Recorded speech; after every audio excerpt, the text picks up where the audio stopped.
Welcome to the Responsible Marketing Podcast, conversations about marketing, sustainability, and how we can all help in becoming more responsible organisations. I'm Jo, a marketing strategist and consultant, also flying the flag for a more sustainable and kind future for all. My guest today is Dave Head from Northern Design, an exceptional brand and graphic designer and data guru who really knows how to make branding and user experience deliver for your brand or organisation. Dave and I discuss the trials, tribulations and benefits of testing your audience, how to balance human and AI, is AI really eating the world, and is the bubble going to burst for AI tech, and who draws the line on what's acceptable or not. Dave also gives us some tips, advice and warnings about using AI, and feel free to check out the apps that Dave has built specifically around hidden tax and ichthyosis. If you want to know more about this condition, there are a couple of websites in the notes to have a look at. We also learn a new mantra for business, see if you can spot it, and a quick apology for the police siren. I guess that proves this podcast isn't AI generated, and there are a few naughty words that appear in this episode, but only used in context.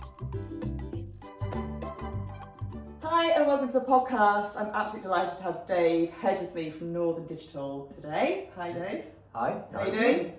Tired but good. Tired but good. You had a busy day, right? Been absolutely mental today. Just started at 8 and just not stop meetings, more meetings all day long. Yeah, it's been quite rewarding, I think, what you said you were doing. Yeah, working with SEND kids or special educational needs kids to help them and get them through into enterprise and get them into businesses and basically try and inspire them, which has been amazing. really nice to do. Yeah, amazing. So fab day. So thank you for squeezing me in at the end of the day. I know it's been long, but so Northern Digital. So we're just chatting. I can't believe you've only been going to 18 months. It feels like you've been here a lot longer, in a good way, by the way. Get my face out there as much as I possibly can. On every podcast. Feels like I've known you for so much longer. Every networking event, I've probably been to them all. Okay, yeah, that's probably true actually.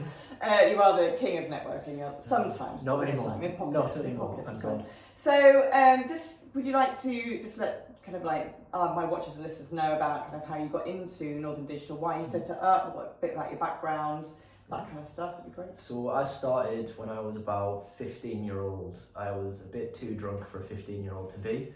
And in the bowling alley in Sunderland, and I walked over the road and went, can I have a job? And it was a print shop. Oh. So I knocked on the door of a print shop. It was Cold Quick at the time, and now it's Print Swift. The guy was absolutely amazing and went, I'll give you a job, but I'm not going to pay you. I was like, alright, no worries. Is that really a definition of a job? Not really, but I wanted to get into the design type of world and learn about design and learn about that type of thing, and it was just the first real experience of print or print management, learning about paper stock, and he just let me design for clients. Obviously I wasn't getting paid, but it was great to kind of get me into that world and working with real clients.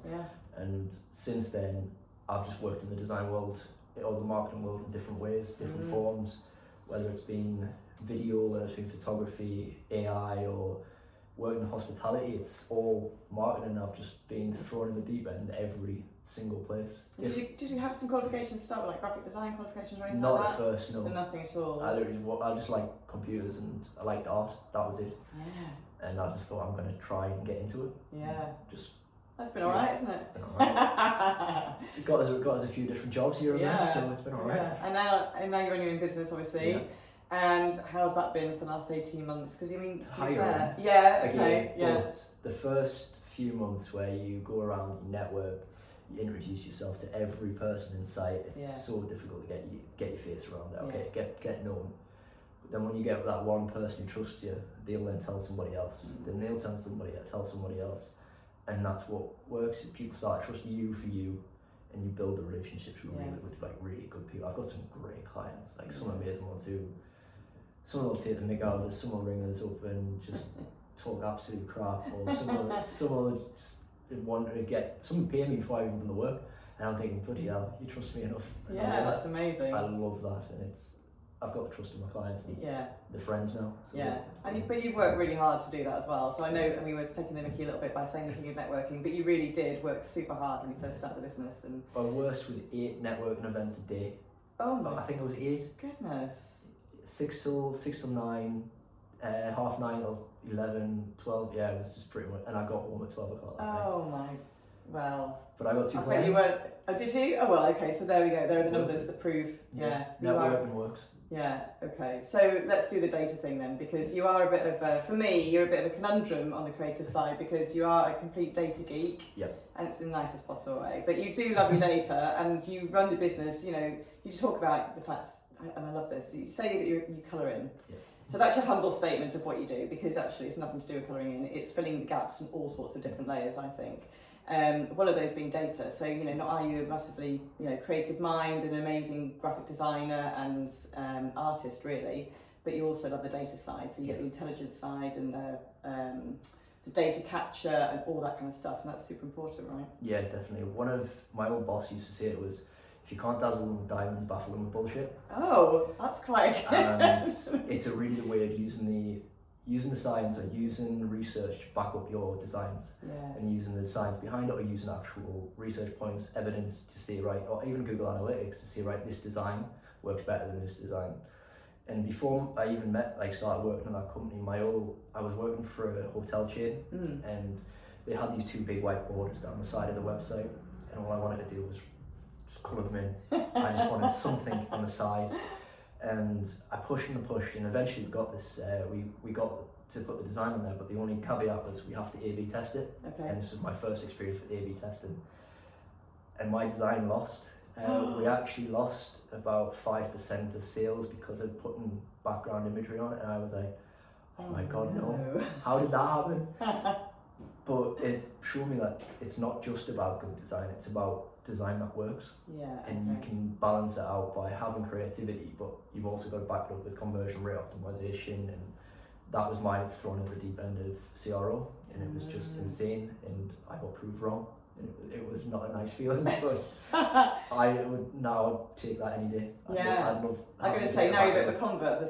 I know you talk quite a lot about A/B testing and you know, different graphics with different markets or with messages and stuff like that. So yeah, there's different tones of voice, different methods, different images, different colour schemes, different rounded corners versus square corners affect conversions for different people. It's crazy how minute you could get, or for personality traits, or even how having brand elements can sway somebody's conversion rate. It's just insane. And do you think that's because so for example, if I've seen a brand before with rounded corners and I liked it, so therefore I have an affinity for rounded corner brands maybe, or something like that. Do you think it's as simple as that, or do you think it's just... I honestly don't know. I don't know enough research behind it. I'd love to say yes, it's as simple, but there's certain traits that are associated with rounded corners. It's not as sharp, it's not as hard, so you've got a more masculine approach to a hard-edged button, whereas rounded corners or even fully circle buttons could be more feminine and go down that route. It depends on the brand identity, whether that's you are a hard type person or a more masculine or more corporate versus more playful. It just depends on who you are. And when you started the business, another thing that I just really enjoyed reading about was the fact that you said you spotted a gap. So you spotted the gap between basically user interface. Tell me if I use the wrong technical terms, because I'm not a techie, as you know. I'm not a technophobe either, but user experience basically, and also the trends that are coming through in digital. So how did you spot that and no one else, or did you spot that alongside other people? I've worked as a marketer or an in-house marketer for lots of different quite large agencies around the northeast, as well as big hotel chains, but I've also worked in agency. And what I've found is that people are always trying to use marketing to bring in more sales. And they're always pushing people to the website, pushing traffic to where they actually are trying to convert. But that's the bit that's lacking. There's no real user flow. And because of the people I've worked with some amazing user experience designers, and I mean, the amount I've learned off those people, like Stephen and Lisa in particular. I used to work with them at Gen 2. Me and Stephen used to go back and forward on like conversion rate optimization versus user experience and like the ethical sides of it. And I wanted to make it look pretty and like colour it in and tie it up. And Steve was like, no, it needs to be legible. You need to understand it. You need to make sure. It was like that finding that balance between us both. And it was great working with those. They taught me user experience, conversions, and adding that to a creative aspect and colouring in to make conversions happen.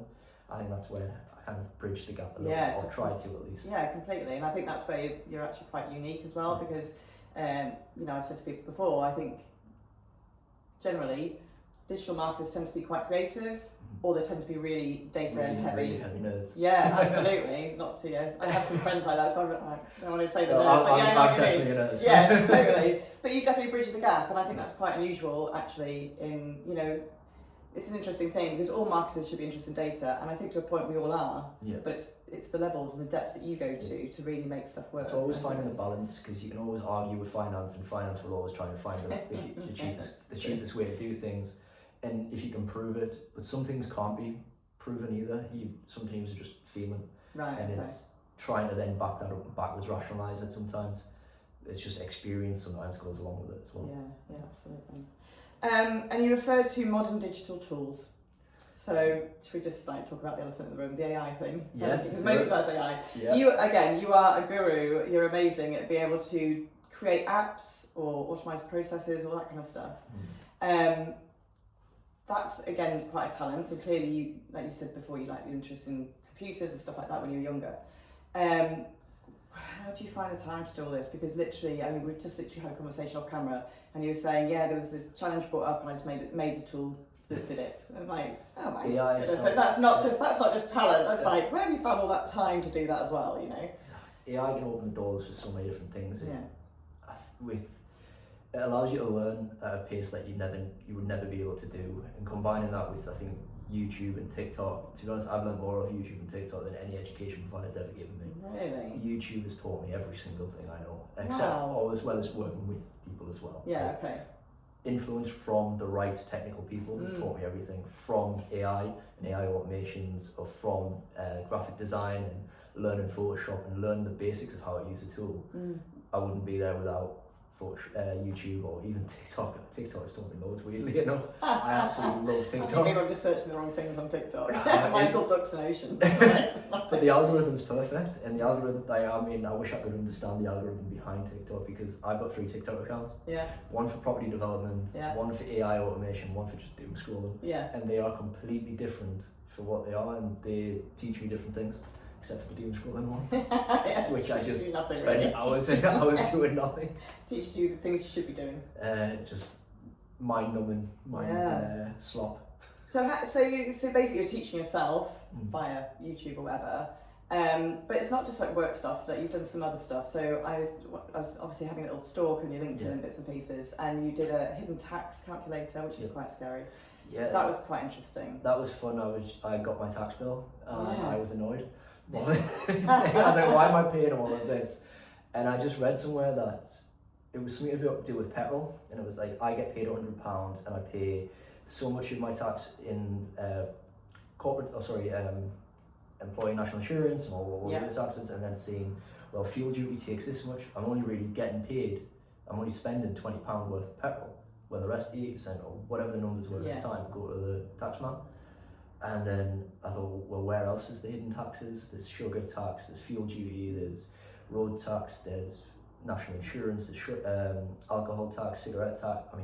I think there was about 42 different things on that list.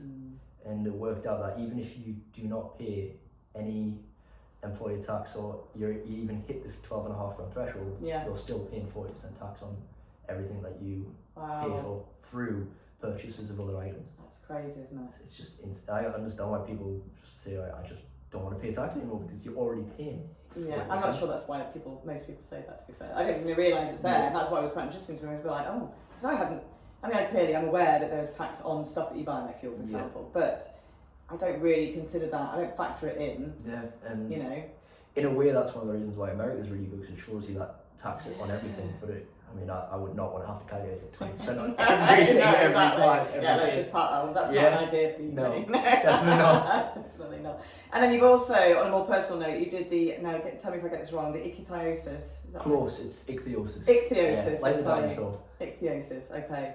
So that was a process stream as well. So that was something a little bit more closer to your heart, but again, something for other people to use just out of the goodness of your heart, basically, is what you did that for. That was obviously an interesting thing for you to work out yourself, so therefore... It helped me get a diagnosis with the NHS, and it helped me understand why I was having certain reactions and certain things. Yeah. And I have a skin condition that is, it's 1 in 5,000 people have this skin condition, and it's a genetic disorder. I'm basically missing part of my genes, literally. Hopefully you've got everything on today. So yeah, just you can't get a CV. Yeah, no. But what I realise is there's so many other people who had to go through the same process, and the doctors don't really understand it. It's that rare. So if I can make an information guide that people can just go and get, there's things I've found out, like I actually qualify under the Disability Act or Employee Disability Allowance and things like that.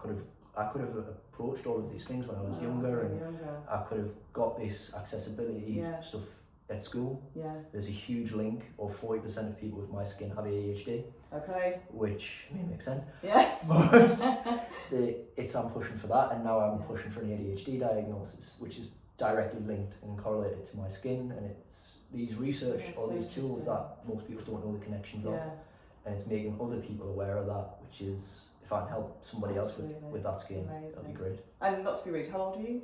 30, oh God, I'm nearly 35. 35. 34. Okay, so 34. So 34 years, presumably you've had this condition. Yeah, exactly. And, you know, like going through school and everything else. And I think if there's a charity out there, or there must be charities or group. Okay, so if they're not me hooked onto that, then maybe there's something to be shared with their community. They helped me brilliantly, and there's lots of introduced me to other doctors, and there's lots of research happening, and what they're doing is amazing as well. Yeah, good. Yeah, interesting. Yeah, fascinating. Thank you for talking about that. So you've also said before, and this is a regular thing I think that you talk about, is about human interaction. So human to human in business, which is great. But given you work in a digital world, and all I do is AI, you know what's coming, right? What's the balance? How do we balance that? So, I also believe human to human. I'm very much a balanced marketer, as in, like, I believe in the more traditional side, so print, for example, and stuff like that, but also digital. But you are fully, engrossed and encapsulated in digital, really, with what you produce and how you work. So how do we dovetail that into and keep business human to human? The AI side has let me have more human to human connections, so more meetings. So rather than me spending time writing up notes and admin, creating invoices and doing all that, if I'm in a person or I'm pitching to somebody, I've got an AI writing that pitch for the follow-up based on my current price list, and that will send out automatically. So that's saved me time, and it's allowed them to, or my clients to have, if they've got any questions, they're not sat reading a pitch or a pitch deck. They're ringing me up, and I'm not trying to update the pitch deck live. I'm just talking to them about what's actually happening, and that's helped me massively. Or chasing up invoices is the biggest one I've got. I've got an AI. Do you have a Diane from accounts? I do. It for you? I wish I had the voice. Is she awful? If I had the voice thing sorted out, it's actually really polite. It looks at my QuickBooks account and says who's overdue, and it goes through my emails and then says, oh, hey Sarah, or hey Dave, look, you haven't paid your invoice, is everything okay? It's invoice number 1007 or whatever. If there's anything you need, let me know. And that approach, while completely automated, is much more well received than just a QuickBooks or reminder. And you can link them together with automation tools like Make or NAN, and they're all free to use. You just gotta learn how to find use them. Like those two names I just didn't even know about. So Make is a automation tool. It's a giant if this then that. Okay. If Facebook does this, then you can get Gmail to do that. And you can just program it. It's really, really easy to use. And it's happy to integrate all those different platforms. Completely, as long as you give it the access. Or even just log into Gmail. It gives you full access to everything. Okay, so let me ask you just about access and stuff like that. Again, I'm not a tech person. So on the security point, if you're letting lots of different apps access lots of different platforms that you're on, how do you know that they're secure? That's always a risk. Only use the ones you recommend, basically. I wouldn't even recommend half the ones I'm using, to be fair. Some of them are a bit dodgy. One of the things is using your own logins and trying to have separate logins or separate, completely isolated devices. Social media will always be the worst one, because social media sells all your data to everybody anyway, and they train other AIs on your current data. It's when you log into Gmail, do you give it access to your full email list, or do you have a separate email account that is purely automated? And in my case, I've got a separate email account that's fully automated, so anything that goes in there I know is being trained or has the potential risk of being leaked to AI. Whereas, I mean, there's always a risk of cybersecurity. I mean, you've heard about bigger companies like Jaguar getting hacked, or big social housing companies getting hacked as well. That data is so powerful so many different ways. Just try and keep it as secure as you possibly can, which is always hard. Protect yourself as much as you can do, and just don't go random with loads of different just apps. Don't log into everything. Yeah. And have with the same password. Have good passwords. As your banking system. Yeah. Have good 2FA, two-factor authentication. Yeah, that's the thing. Use right APIs, and don't do what I did and let Google spend £1,500 on API credits that I hadn't set up correctly and just let it run overnight. Oh my goodness. It built a very good food app. Oh, okay. However, I spent £1,500 in API credits for the Google places to to then use. Yeah. Okay. Wasn't a nice way to wake up that morning. No. Well, all learnings, right? So Absolutely. that won't happen again. Nope. Yeah, exactly right. Exactly. Yeah, exactly. At most. So you mentioned about ethical business practices earlier. Just touched on that a little bit. So let's talk a bit about that, because I know that you're very hot on collaboration, you're very hot on transparency. So that's again why you use data so much, I think, as well. And you talk about that quite a lot. How important do you think it is in business? I mean, clearly you're an advocate for that, but Massively. Do you think, okay, right. Yeah, I've just seen so many agencies or businesses in their processes or in their way or their policies or way of doing things is actually screwing over the client. A really good example of this is domains, just having a domain name. I've seen agencies who do similar things to what I do hold the client's domain name for ransom. And just, well, I want to go to another agency. Oh, we own your domain. That's mine. Yeah. And I've seen that happen all the time, charging stupid money for hosting for clients' websites that haven't even gone live. They're just on staging environments and test dev servers and still charging for the use of that server, which is just crazy in my head. And there's just so many things that are just charging retainers and then delivering unquality work or just not bothering delivering. Or just to do. And it's just there's a few agencies will always give people marketers a bad name. And it's the same with every industry. There's a few bad plumbers, there's a few bad sparkies, there's a few bad, and they give everybody a bad name, and I'm just trying to avoid them. And I've always found that if I'm honest, I will never take someone's domain name. I'll try and get them to buy it themselves and manage it so it's their ownership. Yeah. It's like a phone contract. You own your number, but you use your PAC code to then put it on a different phone service or different server. Or I try to do it that way. Yeah, I had some experience of that actually recently, where I bought my domain names for my business. Well, set it up like 12 years, just under 12 years ago, and then I've recently changed and realised that I pay literally probably something like 6 times the amount through one big domain name registration. Yeah. To what I'm paying now. So we've moved it all, and it's cost me £10 to move it, I think, but then I'm paying £6 a year. Yeah, absolutely. In fact, it wasn't even, more than 6. It must be like 10 times, because it was just like in the hundreds I was paying every 2 years, for my domain names. It's crazy that you could, but I think it's because people just don't realise, it's an unknown, unless you're in that realm. I know somebody who's paying just don't know. £150 a month for website hosting, which that's a lot of money. Average is about £30 a month. Roughly, you can get, it depends on what they need, but for a basic brochure website that doesn't have any databases, £150 a month is crazy money. That is being burgled, isn't it? And there was somebody who was getting charged to click a button on their website just to test if that button was working. And I'm thinking... I know, I think there's also that, isn't there? When you've got a developer, perhaps, that, quite often says, no, I'm sorry, you can't have access to your back office because you don't know how to use it. Well, thankfully, all the developers I've ever worked with, and my website isn't complicated, it's only brochure, but they've all said, no, once it's done, it's yours. Yeah. And you will learn how to use it, and you will learn to do not necessarily change the frameworks necessarily, but certainly be able to access your own data and change it. You can always help and come back, but it's your site, it's your... Yeah. It's if it's built on WordPress, just go and log in on WordPress and give full WordPress access. The amount of times I've looked at a client's website and they've got subscriber access to their own website. I'm thinking no, you should have admin. Absolutely, yeah. At least admin. And is that because the industry is not regulated, do you think? So marketing isn't regulated anyway, so I'm guessing web development isn't either. I just think it's a lot. Like anyone can say. It'd be nice to have some regulation, but also I think it would also limit me in some ways. Yeah. Some of the stuff I've been doing with it's nice to not have the regulations in some respects because I'm just going to build anything. Yeah. And I find when you regulate something, there's always little hacks you've got to get away or get around things. and they're not the most ethical way of getting around things if it's regulated. Yeah, okay. So, but there will always be bad apples. Yeah, no matter where you are. Always is, yeah. Human, isn't it? Yep. So let's talk a bit more about AI. Yep. So again, we had this little mini conversation off camera, didn't we? And I know you're quite excited to talk to you about this in some ways, but it can be a bit of a thorny subject. So I've brought it up before on some of my podcast episodes, that AI, and there's a guy who wrote a book, which I'm still in my reading pile to do, but Chris Stocker-Walker, and he's written a book called basically AI Ate the World. And I have this kind of like gut feeling that perhaps AI is eating the world a little bit, and everyone's getting very, very excited about it. And so I said to you, kind of like, can we talk about this? It's a bit of a thorny subject because it gets a really bad press name, or bad press about it.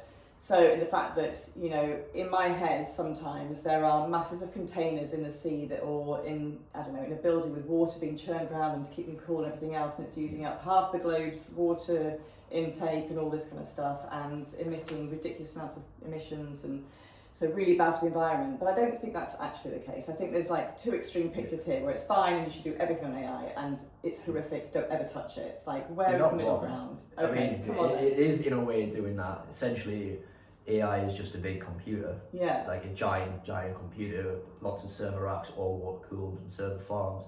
So yes, in that regard, there is a lot of environmental impact. In no more of a sense than the servers that are powering Facebook or Google or any other large computer model or large internet service, TikTok, Instagram, Snapchat, they're all server-based farm. There's just a server farm. So what you do on one is essentially, it's just a computer running bits. It's just the same. Yeah. And so when we say the cloud, it's not really a cloud. I had this discussion with someone once. I mean, this is not my belief, but somebody said to me, a slightly older generation to me, said, but surely if it's in the cloud, it's just literally just there. I'm like, well, what do you think that actually is? Yeah, and they're like, well, it's just literally like, I said, you can't just like reach up and, but I can on my computer, so the computer just like reach out and just grab it. So I'm like, okay. Right, maybe one day we'll get there, especially with space cooling and things like that. I think that's amazing. But when it comes to like the environmental side of like AI, it's no different in some aspects than just running a normal computer system or a normal IT server or just a social media network, for example. Where there is a caveat there is when it comes to the video side. Okay. Video generation and video playing. So while I was saying like watching Netflix, for example, will use more data than about 20 ChatGPT prompts or conversations and things like that. If you're generating video and then watching the video, you're obviously doing double than what Netflix is. So therefore you are using more server space, more electricity, more water to cool that down. So in that regard, yeah, there probably is a bigger environmental impact. Okay. How many people are using AI for video generation? Yeah. Compared to how many people use it for education or prompts or even just doing their homework or uni work. Yeah, well, I mean, exactly. if I had AI when I was at uni, everything would have been well, I don't know, my daughter's at uni at the minute, and she does, they are encouraged to use it, but they also then have to be put through all the plagiarism platforms as well. So, you know, there's pros and cons with that, I guess. But yeah, I think the whole AI thing is, I mean, I do use AI obviously in my work because it's more efficient, and you know, it depends what I'm using it for, but I have learnt, and it's not just about getting the right answer the first time, but it's also being more efficient with the prompts you put in, right? So it's like learning that kind of side as well. But so what really, in fact, someone said to me, you know, these like memes where you recreate yourself as a doll and all this kind of like whatever.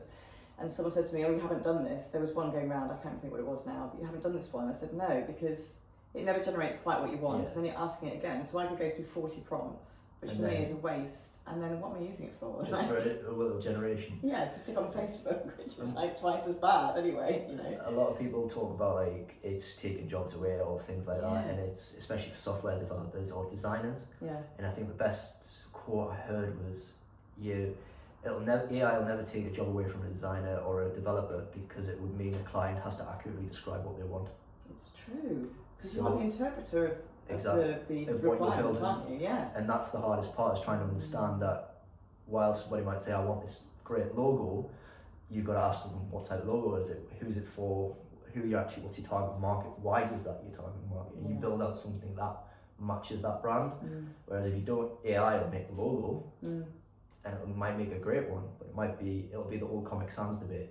Yeah. Comic Sans was overused for years. Yeah. And while it is a good font, it's been so widely used and it's just become bastardized into, why would you use a cartoon font on an Italian restaurant, for example? Yeah, And that's why it's become the meme of fonts. Yeah. Or Zapfino. Yeah. Or Papyrus. That'll be the next, them three. Don't use those 3 fonts. Don't use them. Ban them. Never. No, I mean, Avatar. Depends what you want, I suppose, isn't it? I mean, the Avatar movie used Papyrus, and they got away with it. Yeah, but it's a cartoon though, right? No, and the Avatar. I mean, I love the Avatar cartoon. I can call it a full tangent on so that. the actual... Yeah, the actual Avatar movie, they used Papyrus, yeah. Oh, okay. Biggest movie of... I wouldn't know that, you see. Yeah. I mean, I do love the film, but I wouldn't have taken any notice of it. Even as a marketer, I wouldn't have taken... I was just like, yeah, that looks good. In the right situ, the right font works. In the wrong one, the wrong one works. But I guess that comes down to your market research, your data intelligence, all that kind of stuff. Exactly. Right? So, testing... Can't dazzle with diamonds, baffle with bullshit. Exactly, I love that. I'm going to have to try and remember that one, it's amazing. So the other thing, just about tech and AI, so this was on the radio a couple of weeks ago, and somebody said the reason that tech businesses, the big tech businesses are asking for money all the time is because actually it's a bit of a bubble and they know it's going to burst relatively soon, this whole we need money for investment because it's going to make it better, faster, bigger, grittier, whatever. So maybe is it a marketing scam? Maybe. Is it a bubble? Yeah. It's got to be a bubble. No, I don't think it is a bubble. You don't think so? No. Okay, good. But I do think there will be some bubbles that will burst. Okay. And I don't know which ones will. If you look at it like the old Web 2.0 or when the internet boom came about, there was the huge, the dot-com boom that came about. Everybody had everybody had some type of shop, e-commerce and things, or a news outlet or a blog or something, and only the big ones survived and only the best ones survived. And I think that's what's going to happen next. There is hundreds, if not thousands, if not millions of different AI products available now, from voice generations to music generation, image, video. They're all out there. The top ones will survive, just like Google, be it Ask Jeeves or Yahoo. Gosh, yeah. If you remember Ask Jeeves. Oh, I do. Yeah, again, I'm showing my age. I'm quite a bit older than you, so yeah, I do remember using that for work. I loved Ask Jeeves, and then I moved to Google and realised you don't actually have to ask the full question. I used to ask really it, politely. Can you help me please find this thing? And then you go to Google. Hello, Jeeves. Food. You don't have to do that with Google. It was just, that's probably why it won, because it had that different impression. Yeah. But the top ones will win, and it's the same with Web 3.0 and crypto and all of those. The big ones will survive, and there'll be millions trying to copy. And same with YouTubers. If you look at it from aspect, I mean, you've got the big YouTubers, Mr. Beast, KSI, and then you've got millions of other YouTubers that are still making little bits of money here, but the big ones survive. And I guess it's the usual thing, you'll be ahead of the curve, right? So. And then the next one will replace it. Facebook beat MySpace. Yeah. MySpace beat Blogger or Bebo. Whichever social media network came first, so there's loads of them. Yeah. I mean, the amount of networks out there. One will beat it eventually, next one will fall. So when you say the big ones are going to survive, so that's going to be Meta and the that, big ones are I think I used the wrong term with the big ones. It's the right ones will survive. Oh, the right ones. I like that better. Yeah. Some of the big ones will fall. Okay. Like Ask Jeeves, that was huge in its time. Everybody used it. Bebo or MySpace was the biggest social media network out there. That fell to Facebook. The next one will fall. Which one will fall? I mean, ChatGPT is always on its way out now.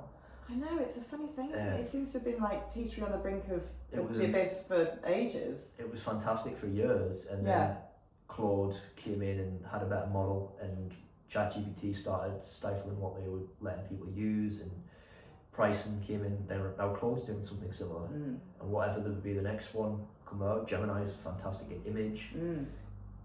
We honestly don't know. There will be better ones coming, and I just want to play around with all of them until I figure out which one does the best thing for me. Yeah. And do you think it's a case of when they're developing these, I know the answer to my question, I think, but are they developing it for the user, or are they developing it for their own pockets? Bit of both. I'd say the development for their own pockets, but why wouldn't they? It's a given, isn't it? They're definitely doing things they're reducing the cost, and they're definitely taking a hit on things at the moment. Okay. Because the amount of server space it takes to actually run some of these prompts or run the APIs, that is insanely expensive. So they must be taking a hit somewhere. ChatGPT, for example, definitely took a hit for the first few years. Then they're going to try and profitize it or advertise it. ChatGPT is talking about advertising within the prompts. How is that going to work? I really don't know. That might be the end of it. I believe that was why Google is starting to move more towards AI and less against search, purely because of the advertising space of it. Yeah. And Google got killed by its own ads. Google made its millions or billions with ads, and now it's killing itself with it. Yeah, it's crazy, isn't it? It's eating itself. Yeah. But it's because it's not showing relevant content at the right place, what Google became known for, and now it's just advertising. And that's like Facebook all over for me as well. Like I've had a massive fallout with social media anyway, because I just find it really, I don't know, mentally sapping really a lot of the time. I think Amazon's next. And do you? Yeah, do you think that's almost tipped itself as well? It's doing its own version of PPC or pay-per-click. Really? And I think the pay-per-click is starting to annoy people. Yeah. And I think that will eat itself eventually, and they'll become a new. I just think we're in very, very early PPC days with Amazon. Yeah. Okay. And eventually that will kill itself. Wow. Same with all the other ones. So because I had this experience with Claude actually, because I moved for various reasons. Wanted to move from Chat to Claude, and I was about to subscribe to Claude, and then there was a glitch where I was, obviously you get so many prompts for free, don't you, a day or whatever, within 24 hours, whatever. So I'd used up my prompts, which is fair enough, and then the next thing is I went on to look at the pricing, so I was looking at that and everything else, and what also came up was the fact that people, even on the payment plans, were being restricted. Yep. And I think it must have had a glitch, because it doesn't seem to happen now. It seems to have cleared itself up again. It depends on how much you use, and there's some were going on with like just asking one prompt in 24 hours on a payment scheme, right. and then Claude's saying, well, it's going to be a message saying like you've used your prompts, wait another 12 hours or whatever it is, or wait till. I have found Claude goes down a lot more than the other ones. Okay. I use a tool called Down Detector. Yeah. And it's great for that. But Claude does go down quite a lot, and I think it's because of how much people are starting to move towards Claude. Oh, okay. So it can't handle its own success. It's creaking, yeah. But it is still the best tool that I've used so far, and I mean, I think I pay £200 a month with Claude. Wow. And it's worth every penny. And that's just the normal usage. I pay for the APIs on top of that. I was going to say, you don't build on there, you don't use that to build and stuff like that. And January I spent £2,000 on AI credits and stuff like that, but it probably earned me about 10, maybe 15. So it's worth every single penny to me. Absolutely. And it becomes an extra employee. Yeah. It can run it runs most of my life. It even runs my house. Yeah. I've got AI automations running throughout my house. Really? Or if this and that, my curtains open at certain times of the day. Oh my goodness. One of the coolest things. I think you are going to space, like you're off to Mars, you are. Coolest thing I've built, well not the coolest, but one of the most practical things I've built. I've just had a son, and we built a crying detector. So we put a sound detector underneath his mattress and a motion detector underneath the mattress. Yeah. So if he cries, it will turn the lights on to 20%. If he cries for more than 5 minutes, it will start putting some music on. And if he starts wriggling around and moves around, it will turn everything a little bit louder and then tell us to come away. It's like an AI babysitter. I wish it was that good. We wouldn't have to pay for nursery, but it is great for that. Yeah. And it doesn't stop the interaction, but it helps him self-soothe, and that's what's been great for that. Yeah. And he's great. Yeah. That's amazing. Little things where you can just build with AI that help you might help other people. I mean, everybody. Totally, yeah. Everyone buys that crying detector sheep. Yeah, absolutely. Everybody does. Essentially, it's the same thing, but I've just linked it to my Google Home. Yeah, exactly. And it's great. So I think the camera's private, then you're alright. Absolutely. Yeah. So when you talk about obviously the bigger AI bodies, if you like, I don't know what you want to call them, platforms, maybe tipping and consuming themselves, whatever. So when you're doing what you're doing, because clearly, I mean, I would love to say you're the only person in the world doing that, but you're probably not. You're making your own stuff. So are you going to be bothered if some of these platforms fall over or not? Like probably not, because you just find something else to go to. Whereas us minions like me, who have to use it, we just get served what we get served. Well, I think what AI is letting people do is build their own and allowing that space to open up for everybody. And especially let's just say the video AI as an example, it's the new if you compare it to when Disney did paper stop motion animation, Yeah. and like they put a layer in and all that, and then computers came along, like that transition, a lot of people hated that transition. But if you look at that now, the computer side is sped up, and Pixar created millions, billions of pounds. Yeah. And then Disney's traditional 2D style died off a cliff. But that authenticity is coming back, and Yeah, it's I think nostalgia, isn't it? I think the same thing will happen with AI, and there'll be two splits of this. There'll be, I use AI all the time, and we're a fully AI automated agency, and I think there'll be those who pride themselves on not being AI, and that traditional aspect. There'll be people in the middle, and I do think it'll. Let's just go back to agencies as well. I think with agencies, the big ones will still survive because they can implement quicker, and they can spend the money. And the startups and the solos, like myself and lots of other small AI creators, can just come and do what they want and super adapt. agile, yeah. The middle ground agencies, the 15 to 20 marketing agencies, they'll die. And they'll either move to the bigger ones, people in there, or they'll all become individual careers. And I think that's where we're moving to with that. Yeah. Middle ground's going to die. It is frightening how quickly tech is moving though and stuff like that. So I went down to London to watch the ABBA Voyage show, which I'd been to probably about 2.5 years before, and I walked in and watched it, and for me it's still a fabulous show. But I did say to my daughter, who also came with me the first time I went to see it, and I said, "Oh, it doesn't look old. Yeah. It looks old already." Yeah. So when I first, and maybe it's because it was the first time I'd seen it, I was literally blown away. It was amazing, and it's still, like I say, it's still a fantastic show. But you could see where maybe it could do with some tech improvements for me. Do you know what I mean? It's like everywhere. It's frightening, isn't it? And one of the things that people say, it's coming to take my job. And while I don't agree with that in some regards, I do agree with it in others. The funniest job that I've seen AI take is Jackass. The TV series, the movie, the TV series Jackass. The new Jackass movie has an AI robot that punches them. Oh, okay. And I think that I thought you would have said they made it with AI. But it's a robot that goes to, and I think that's. I mean, it is taking the job. Maybe I saw a clip of that actually, because there was a bit AI robots went rogue, and I thought, I'm sure that's one of the Jackass team. Yeah, but it's just so funny, and it's kicked in the But that you could do that with everything, and the job will eventually come. And you've got AI gardeners, for example, the robot gardeners that will cut grass based on cleaners. the Hoovers, the robot Hoovers. They're great. You've still got to clean them every couple of months, but I mean, they're fantastic for my house. I absolutely love them. The mop and Hoover thing combined is brilliant. Yeah, my friend's actually hot on it, but I'm just like, I'm obsessed with tech everywhere. I've been my entire life. I've just been a nerd, and weirdly enough, I failed IT at school.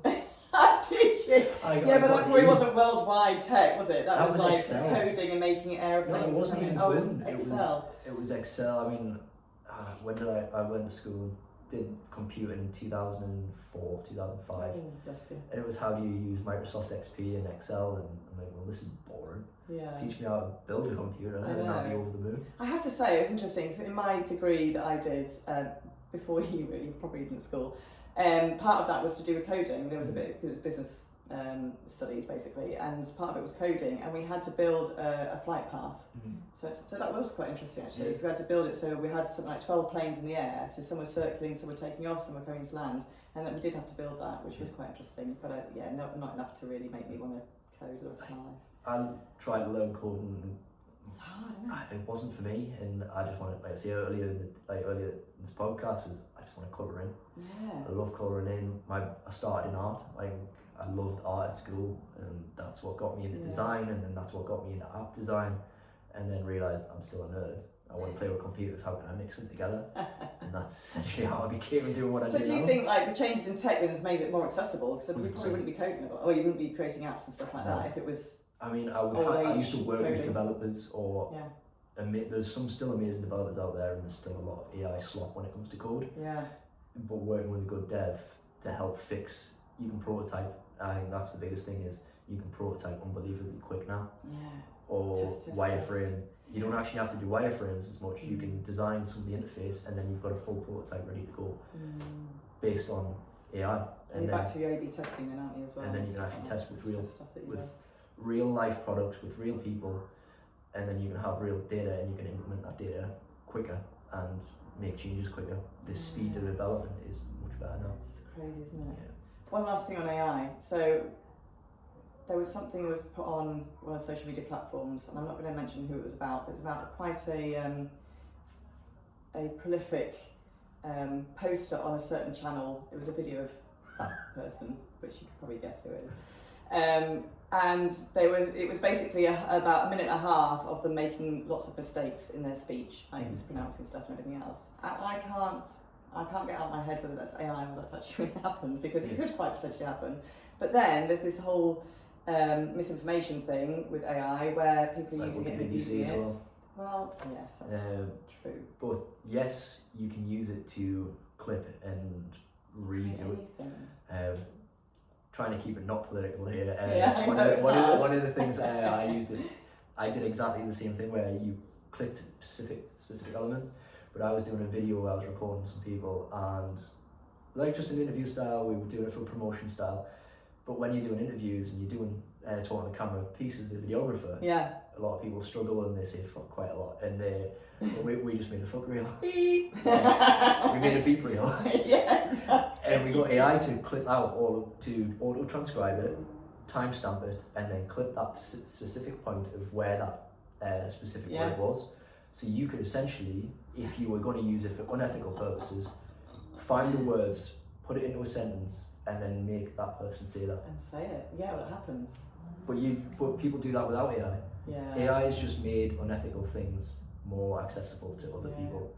And but people believe so much as well, so you can't even tell that it's not real. Yeah. I think AI phone scams and those things are going to get worse. You can clone people's voices very easily. Yeah. My voice is cloned. I've got my own voice clone. Yeah. I've got my own video clone.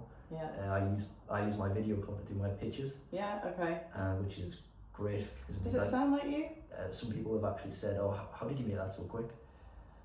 No, I don't think it does. And certain words I sound Australian. Yeah. Okay. But some things I'll show you after the podcast. Yeah. I'd love to see that. I can show you it working. But I do think, yes, politically wise, it's scary. Misinformation is scary. But the same ethical questions go back. It's always the person controlling it and where it's run from. It's just a tool used either for right or wrong. And I suppose generations gone past, there'll be some other tool that's been used, whatever that might be. How bad social media affected different and manipulated people. Yeah. Look how bad computers did with Y2K. Yeah, absolutely. There will be, AI is the new thing. It's just who uses it, why they use it, how they use it. Yeah, definitely. I do think the next, one, I can't remember who said it. It might have been Daniel Priestley said that the way to predict who wins the American election was based on how they market. So podcasting, social media for Barack Obama, podcasting for Donald Trump. I think the next one is AI music. Oh, okay. And using political statements or political messaging in music based on AI or new stuff. I think music is the new AI. So I had this discussion with someone actually, because I also do some music journalism on the side. And I had a discussion with somebody the other day about, when I was doing a Q&A with them, about the fact that if it started off as if people didn't like school, then we would never have the punk era, which is probably quite true. Sorry, if people did enjoy school, we wouldn't have punk. But equally, there's the whole musicians or artists have been talking political stuff in their music for generations and generations. So I don't think that's different. I think what's worrying the music industry is the accessibility. So again, it's not necessarily like what tech they can use to create instruments, which is one thing, but it's also then, there was something on one of the platforms, I think it was Instagram, about in one of the very many charts they have now, the single was an AI single, as in AI voice, instruments, everything else, produced literally within about, I don't know, 2 hours or something, and it got to number 1, which is like, oh my goodness. So, there's good things and not good things for that, but I get what you're saying. It does make it accessible for people to use. It's just how easy, look at Photoshop has won some photography awards. People who use Photoshop by sticking a plane and by just moving the plane, but where's the line? Because if I've took an amazing photo of landscape shot with the plane directly in the middle, but if I just took that shot with the plane slightly to the left and I moved that in Photoshop, is that unethical? Is that, would I lose the photography award because I photoshopped that? But it's still my photo. It's still where's the line? Yeah. And still your shot, right? Yeah. And who defines that line? Yeah. Well, that's true. Is the hardest part. And if we define the line in one country, does another country have a different ethical boundary, and we found that with social media. Some countries have extremely ethical or extremely restricted social medias, which is completely governed by their government, but some have completely open ones. I think the West, we're a bit in the middle. We still restricted quite a lot, but there's some countries that have completely no restrictions, or the dark web, for example. Well, Ooh, that's very scary. I think that maybe comes down to one of the basic marketing principles, which is values. Like, where do your listeners or your watchers or your customers or clients, whatever they are, where do they align with your values? So it's if people don't mind AI music, if they don't mind political, like the Kneecap, for example, very political, but they were basically complaining about other stuff that other people are doing. So it's like, well, you know. And that's one of the best things about actually me running my own business is I work with people who have similar values to me. I'm not dictated by other bosses. I'm not limited by their limitations, which I found going freelance, or when I first started freelance. Now I'm a limited company myself. When I first went freelance, I hit past all barriers. I just felt like I'm not held back. If a tool that I'm using isn't right for me anymore, I'll use a different tool. I'm not restricted by my director's limitations in that tool. And even Photoshop, for example, I'm moving away from Adobe. I completely dropped Illustrator and moved to Figma. I reckon Figma, eventually I'll move away from that. I don't know what to. If I could get away with some of them, or move away from some of them. I mean, the sooner I can drop Adobe's £85 a month fee, or whatever it is now, the quicker I'm going to do it. But we'll see what happens. Well, luckily you have the magic in your hands, to be able to, on your fingertips, to be able to build. So I don't think I'll be able to build one, but even if you used it as a part platform, for you or whatever, it doesn't. I've used AI for complete video editing, colour grading at one point, and that was all done in the command line, or done in complete code, and I've edited a video with complete code, which was fantastic. It saved me time, or I can run in the background while I'm doing other things. It's amazing. What are your top 3 tips for SMEs in regards to AI? Like, what should they look at first, do you think, in your opinion, generally? Admin, always. What admin can you get AI to do? I forgot the name of the lad off the top of my head now, but he built a great, what's it called, where you have a meeting at the beginning of the week, and it's not a workshop. It's what a lot of people who use project management and agile project management. It's where they have a little get together. Like a huddle. They have like a little huddle. The lad who built his own little AI podcast on a morning, which would scan his emails and tell him what he needs to work on every morning. So reads his emails, reads his calendar, says, look, you've had emails from such and such, you need to do this, puts in a little podcast and plans out his day. Wow. I've got a little chatbot that tells me my competitors. So every 3 days, it tells me what my competitors in the Northeast are doing on their website, and tells me how I can update it. In some of them, it actually updates my website based on what it's found from other competitors. Wow. So you can automate your own SEO. That's super sneaky. Based on competitor research. Or the Ichthyosis website I mentioned. The admin to manage that website is insane. You've got to read Google Scholar articles, PubMed, find doctorate research. What I've got is an AI that will go through the website, check the fact check it, scan Google, PubMed, Google Scholar, and look at the actual reference articles, and then rebuild the website based on the accuracy of what's been recently published, and then it would actually reference that from the official article. So essentially, it's a data source, not a website that I've made. It's just pulling in information from other people. Information, education. And I only made it just to help other people, and that's it. Amazing. Thank you so much for your time this afternoon. I know it's been a really long day for you. So last question, or nearly last question, but a book recommendation. Are you a listener or a reader? Do you know what? I'm more of a doom scroller. Oh, come on. One of my favourite books is The Subtle Art of Not Giving a Fuck. Yes. I absolutely love that book. A great book. It felt like it described my life in every single way when I read that book, and it hit me pretty hard when I first read it. I absolutely loved that book. I'm trying to think of other ones that That's fine. What one is fine? There's a design book called Design Love, and there's another design one. It's How Not to Be a Dick. Oh, okay. It's a book written to designers, but but it's written for designers, but how to the client. Yeah. So what clients do on a regular basis. It's quite funny. There's all the things I'm that not they sure say. I want to read that in case there's a little mirror for me. Yeah. It's like make the logo bigger or change the colours. Yeah. They're all in there as jokes, but it's a great book. Like How Not to Be a Dick or something. I can't remember the exact, but it's a brilliant book. I'll look it up and put it on there. So Dave, where can people find you and Northern Digital if they want to get in contact with you? Northern.digital, that's my URL. I'm always at the BIC knocking about. I'm always networking. You'll probably see my face about. Yes. But Dave at northern.digital, give me an email. Amazing. Yeah. Thank you so much again. No worries. Thank you for having me. It's an absolute pleasure. Thank you for watching and listening, and I'll see you next time. Cheers. Thank you so much for listening and watching the Responsible Marketing Podcast. I really hope you enjoyed it, and if you did, please hit the subscribe button wherever you get your podcast from. And if you're watching on YouTube, hit subscribe there too. I also love to get reviews, as they make a huge difference to others discovering the show. So please leave a review, any comments or questions on whichever platform you prefer. And of course, feel free to share out your socials with your friends and your colleagues. If you want to contact me direct, you can email joe@jolongconsulting.com or find me on LinkedIn under my own name, Joe Long. Until next time, thanks for listening and for watching.